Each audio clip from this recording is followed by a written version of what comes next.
In the heart of Ibadan, in the crumbling compound where dreams died before they were born, a young girl learned that survival was the only lesson life would teach her. Her name was Binkwe, the older daughter of a man who saw no worth in a girl, even though he had to, no matter how strong, how intelligent, or how willing she was to work.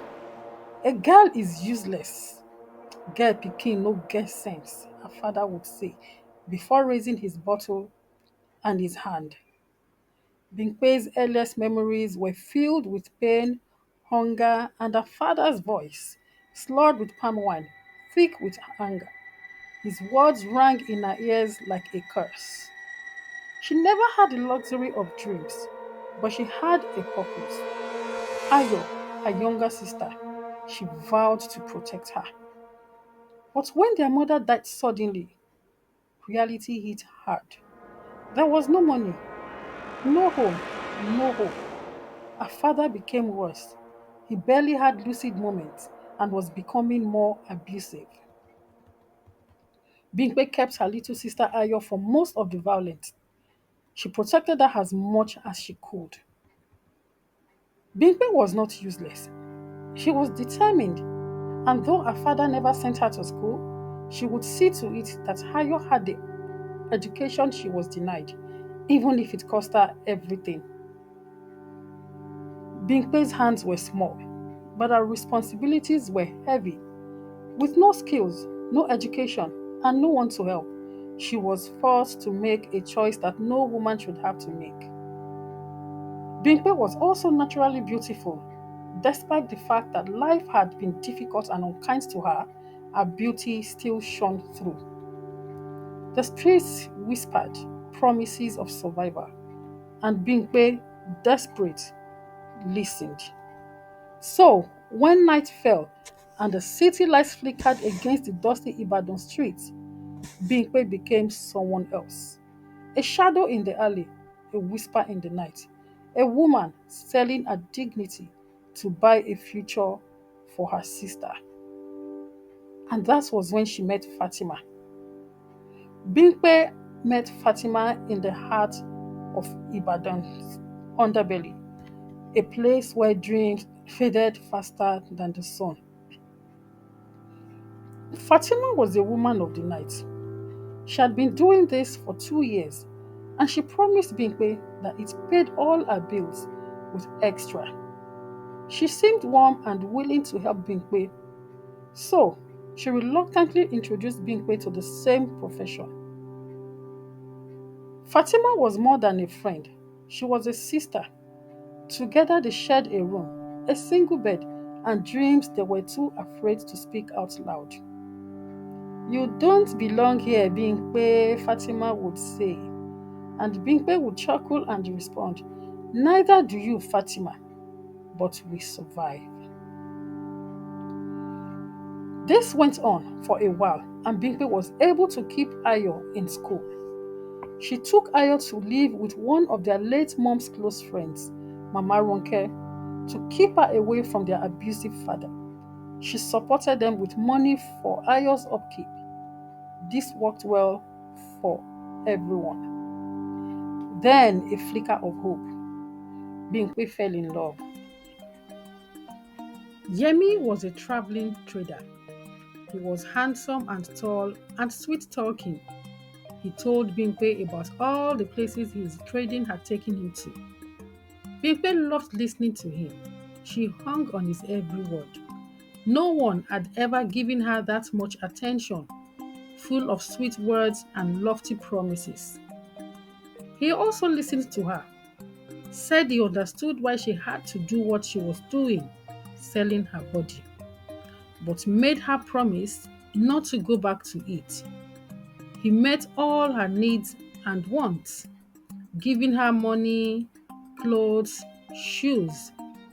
Bimpe just couldn't believe her luck. I love you so much, he said with so much passion, and I can't wait for you to become my wife. She believed him. He promised her marriage, and she believed him. After about a month of their being together in an exclusive relationship, Yemi told Bimpe that he had to travel. He needed to go trade some more to get money so they could be together forever. Bimpe believed him. Though she was sad to see him go, she was hopeful that the world had no mercy. Yemi the trader vanished. He never returned, leaving Bimpe alone once more. Months later, she found out that she was pregnant, and in an uncanny turn of events, Fatima too carried a child. They laughed at their swollen bellies, made promises of raising their children differently.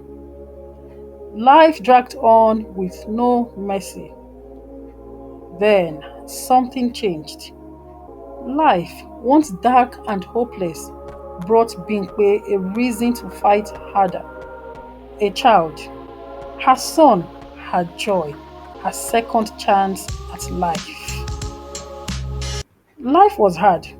Money that was barely enough to feed one person now had to be shared with another mouth. Trading a body was completely out of the question for now. Bimpe had taken up some menial jobs in the community when Tunde left to make ends meet. But now, with a new baby to care for, she went back to doing those jobs. All the money Tunde gave her had finished, and she had sold most of the fine things he bought her. Still, she found joy in her son, a tiny fragile boy who reminded her why she had survived and why she had to keep surviving. But not all dreams come true. Not all friends are true, and trust can be a dangerous thing. Fatima had always been restless, struggling with sleepless nights as she watched her son. She worried about everything, the future, the life she could give him, but exhaustion was a cruel master. One night, as she lay on the thin mattress with her son beside her, sleep claimed her in a suffocating embrace. She did not hear his soft whimpering. She did not feel his tiny hands gasp at the air. Morning came with a chilling stillness. Fatima stared, her arm seeking a child. But when her fingers brushed against his tiny body, there was no warmth, no breath. Her son was gone. Terror gripped her chest. She shook him, called his name, begged the heavens to return his soul. But silence was the only answer. Madness whispered in her ears. Desperation clawed at her throat. And then a terrible thought took root. Bimpe's baby still lived. That night, as Bimpe lay sleeping, Fatima pressed a handkerchief to her friend's nose, one soaked in a sleeping substance she had once used on difficult clients. Bimpe stirred, sighed softly, and sank deeper into unconsciousness. Fatima walked quickly, heart pounding. With trembling hands, she lifted Bimpe's child and placed her lifeless son in his place. When Bimpe awoke, her world had shattered. Her son was gone, but another child lay in his place, and in Fatima's arms was the baby that should have been hers. Give me my child, Fatima, I beg you. You know he is mine. Give me my child, Bimpe screamed desperately. Fatima, calm and cold, replied, I know no such thing. My son is in my arms. Perhaps grief has made you blind. This went on for a few more minutes. Bimpe had nothing, no family, no wealth, no power. But she had truth. And so she ran straight to the one man who could grant her justice, the Kabiesi. Kabiesi looked at both women on their knees with both babies. Who claims this child as their own? Bimpe, with her voice breaking, raw with emotion, shouted, Your Highness, I carried him. I birthed him. He is my heartbeat. My soul, Fatima calmly, steady says, she lies. This is my son. I will not let her take him from me. After a long pause, the king studied them both, and then he spoke words that made the palace tremble. If you both claim him, then we shall divide him into two. Bimpe started screaming and sobbing. No, no, Kabiyesi, please, please do not harm my child. Please do not harm him. If I must lose him, so be it. Let her have him. But please, Kabiyesi, let him live. Fatima, with a cruel smirk on her face, shouted, yes, cut him in half, cut him in half. After all, neither of us deserves to be a mother. There were gasps from the crowd, and then silence.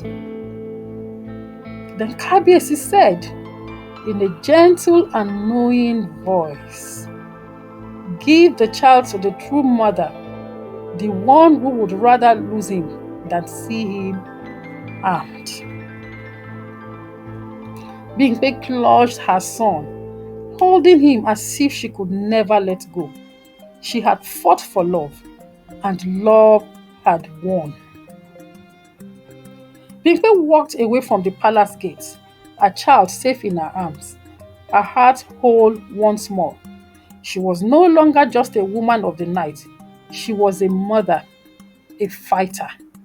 She was the righteous runs girl. Because righteousness is not where you come from, it's what you choose, no matter the cost. The morning after a victory at the palace, Bimpe stood at the doorway of the only life she had ever known, the small, dimly lit room that had once been her prison. She looked at her son, sleeping peacefully in the crook of her arm. His tiny fingers curled around hers, so trusting, so innocent. And in that moment, she knew. She could not raise him in the shadows of her past. She had to build a new life, not just for him, but for herself. She took the last money she had, money earned through pain, through sacrifice, and placed it in Fatima's hands. Use this to live if you ever choose to. But as for me, I will never walk this path again, Bimpe said gently but firmly to Fatima. Fatima gasped softly, and silence hung between them. Then she pulled Bimpe into a hug. And with that, Bimpe stepped into the sunrise, her child in her arms, her heart lighter than it had ever been.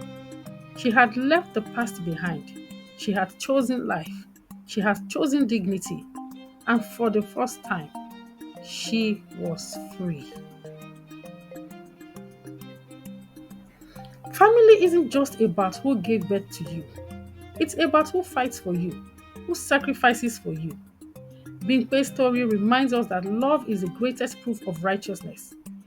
If this story touched your heart, don't forget to like, share.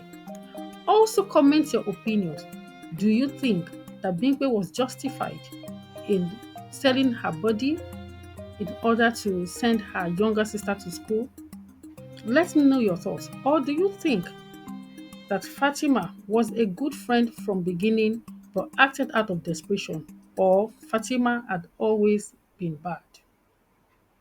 Please remember to subscribe for more African wisdom and storytelling.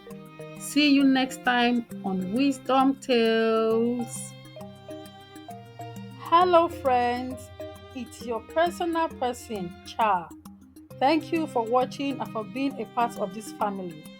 Please like and subscribe for more wisdom tales. See you in the next video.